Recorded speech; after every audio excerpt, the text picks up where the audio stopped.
Back to Nigeria, sub-Saharan Africa, largest economy, which relies heavily on oil as its main source of foreign exchange earnings, and of course government revenues. Following the 2008-2009 global financial crisis, the banking sector was effectively recapitalized and regulation enhanced. Since then, Nigeria's economic growth has been driven by growth in agriculture, telecommunications and services. Economic diversification and strong growth have not translated into a significant decline in poverty levels, as over 62% of Nigerians, over 180 million people, still live in extreme poverty. The economic contracted the sharpest pace in over 5 years in Q2 of 2020 due to the twin shock of low crude oil prices and COVID-19 lockdowns hit the non-oil segment of the economy, with the manufacturing, transport and trade sectors among the worst hit. The vital oil sectors also reeled as the pandemic's fallout sapped demand for the country's main export commodities. Looking at the third quarter of the year, activity seems to be gaining some momentum as restrictions are loosened. Business conditions have improved in July for the first time since March. The private sector PMI jumped in August due to the recovering client demand. Business confidence also continued to strengthen in August, notably in the trade and services sector. On the contentious issue over the deregulation of the downstream sector of the oil industry, which led to a hike in the price of fuel, the federal government said the regulation will ensure economic growth and development of the country. But the Nigerian Labour Congress differs, saying the cost-reflective electricity tariff adjustments and deregulation of the downstream sector will further worsen the livelihood of Nigerians who are currently grappling with the harsh economic reality caused by the coronavirus pandemic. I have joining me now via Skype to look at the second part of our conversation today, the Director General of the Lagos Chamber of Commerce and Industry, Dr. Muda Yusuf. Dr. Yusuf, I must thank you for always being there for us. Thank you for your time. Thank you very much, and good afternoon to you. Doctor, before we move on, I'd like us to quickly look at Nigeria at 60. A lot has been said yesterday. We're talking about Nigeria's structure of our economy and what's been happening before now, the oil boom, its effect on our economy. Give us an overview of what you make of Nigeria at 60, economically. Well, Nigeria at 60, first, we must appreciate the fact that we have experienced the longest stretch of uninterrupted democracy from 1999 till date. We have 21 years of uninterrupted democracy. I think that is a good thing for some stability, unlike what we used to have in the past when we had coups, counter coups, and all of that. And that is also good for perception. It's also good generally for investments. Secondly, I must say that over the last 60 years, the private sector has come to play very, very impactful role on the Nigerian economy, unlike what you had before independence. We have seen the impact of the private sector investment in the telecom sector, for instance. At independence, we used to have what we call P&T, Post and Telecommunication. We had NITEL. Altogether, we had about less than 500,000 lines. Today, because of the impact of the private sector investment over time, we now have about 198 million active GSM lines. So you can see the difference that the private sector investment has made. The same is true of the aviation sector. The impact of investment by the private sector has been very significant. The same is true of the media. TVC is a good example. TVC is a private sector initiative. And we have quite a number of private sector investment in the media. Whether we talk of electronic media, we talk of print media, we talk of social media, the private sector has done amazing things. When I was growing up, we had only one single television station, which opens at 4 p.m. All of us will queue and be waiting for the television station to open. I mean, there has been a major transformation. We also look at the financial services sector. A significant transformation has taken place. Our banking sector can stand shoulder to shoulder in terms of facilities, in terms of services, in terms of the use of electronic applications, ICT applications, with any bank anywhere in the world. Because I've gone around the world, at least I know what the quality of their banking system is.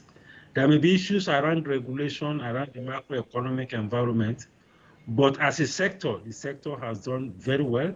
The players in the sector have done very well. The same is true of even the social sector. You have a lot of private sector investments in education across all levels. The primary level, the secondary, the tertiary level, amazing investment by the private sector. The same is true of health, private hospitals, all over the place. So from the point of view of private sector impact, since independence, it has been phenomenal. Despite all the challenges that the private sector have been facing, despite all the frustrations, they have actually made a significant impact. Regrettably, we have not done well as a nation in the area of infrastructure provision. Our infrastructure investment has fallen far below par. It has been highly outpaced by the growth of population. It has been affecting our productivity since independence. And that has also affected the capacity to diversify the economy. The economy has remained largely dependent on oil because productivity in the non-oil economy has been severely affected, largely by the failure to invest in infrastructure. Even the revenue we make from oil, in the best of times, we didn't invest properly to build the capacity of the economy. And these are some of the challenges we are facing now as a nation, having to grapple with very dilapidated infrastructure, poor infrastructure, whether you are talking about roads, you are talking about railways, you are talking about even social infrastructure, education and health. So these are major challenges that we have faced. It has affected the capacity to diversify the economy. Of course, you had issues with the macroeconomic environment. At independence, the Naira was exchanging, although it was not Naira then, but the equivalent of Naira was exchanging for $1. Less than 1 Naira was exchanging for $1. That was 60 kobo or 60 pence as it was called at that time. Indeed. Even as recently as the 80s, the Naira was exchanged for about maybe 20 or 30 Naira to the dollar. Wow. Today we are talking about 160 something Naira to the dollar. In the early 80s up to mid 80s, you could buy a brand new car for 10,000 Naira.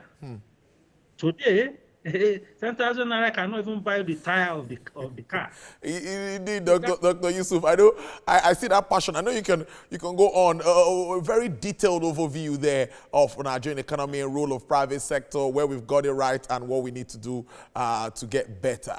Now let's go to burning issues now. You sent a press release recently. We've been having a lot of release from the LCCI, but particularly advising the NLC and the TUC to jettison the strike aimed at making their position known on the removal of fuel subsidy and, of course, increasing the electricity tariff that has been reverted. Now, why did you do this? What do you make of all of these issues around deregulation and where we stand as a country?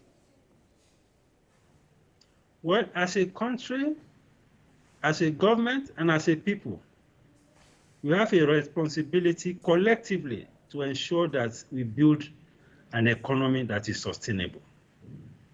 We should not build an economy or manage an economy in a way that there be nothing left for the future generation of this country. The way we have managed our oil and gas sector has been very disastrous over the years. And that is why Nigeria is the only oil-producing country that imports petroleum products to the extent that we do in Nigeria. We spend billions of dollars. If you look at our import bill, the highest component of import bill is the importation of petroleum products, which is a major indictment on the way we have managed the economy since the discovery of oil. We discovered oil around almost 60 years ago. As we speak, we don't have single functioning private investment in refineries. So this is a major problem because the policies that we have had had effectively blocked private investment in the sector. And over time, since independence to date, the capacity of the public sector as an institution to manage such enterprises has weakened. It has declined sharply. So when you leave that kind of sector in the hands of the public sector to manage, you have the kind of consequences that we have. You have 4 refineries that have not functioned for close to 5 or 6 years. And yet we keep spending money on turnaround maintenance, millions of dollars. And simultaneously, we are still importing petroleum products. Imagine if you had a policy environment that has allowed the private sector to invest in that sector. First, the billions of dollars we have been spending to be importing petroleum products have been used to do something else. We will have had a reserve that is very robust. As of now, we'll be talking about a reserve that is in excess of $100 billion US. But we have spent almost everything importing petroleum products because of the policy environment. You cannot attract investment to a sector where you impose a price on the operators in the sector and you have no control over the costs that investors are incurring. It doesn't happen. It cannot work. True. So that is the whole essence of asking that the sector should be deregulated. Okay. So that we are sure that we can attract investment in the sector. Apart from the investment effect that the current policy regime had, it has a major revenue effect. The key revenue that government should have been using to develop infrastructure, to develop hospitals, to strengthen our security, we have been using a lot of it to be on subsidy on importation of petroleum products. So there's also the corruption effect. Even the government also admitted that there is a lot of corruption around the subsidy, around the management of the oil and gas sector, the way it is currently. Dr. Muda, and if the government is telling you that. Yes, make your point. Please land. Please land. If the government is telling you that this is an avenue for major leakages, you want to close it, why must you be encouraging the government to leave that kind of platform? I appreciate the fact that there will be some pains, there will be some challenges, but there are some challenges that are worth bearing for the sake of the future of this country. What are we going to tell our children and great-grandchildren that we did with our own money? All wealth. What are we going to account for? We don't have infrastructure. We don't have quality public institutions and so on. What are we saying that? What are we going to tell them? So it is good for sustainability of the sector. It is good for quality investment, quality job creation, that we deregulate the sector and sensitize the people properly. If we do that, we'll be able to replicate what we have in telecoms in the petroleum downstream sector. That's a good way to leave it, Dr. Muda Yusuf. I must thank you for your time. There's no way, we don't always have enough time on television, but I must thank you for spending the afternoon with us. Dr. Muda Yusuf is the Director General, Lagos Chamber of Commerce and Industry.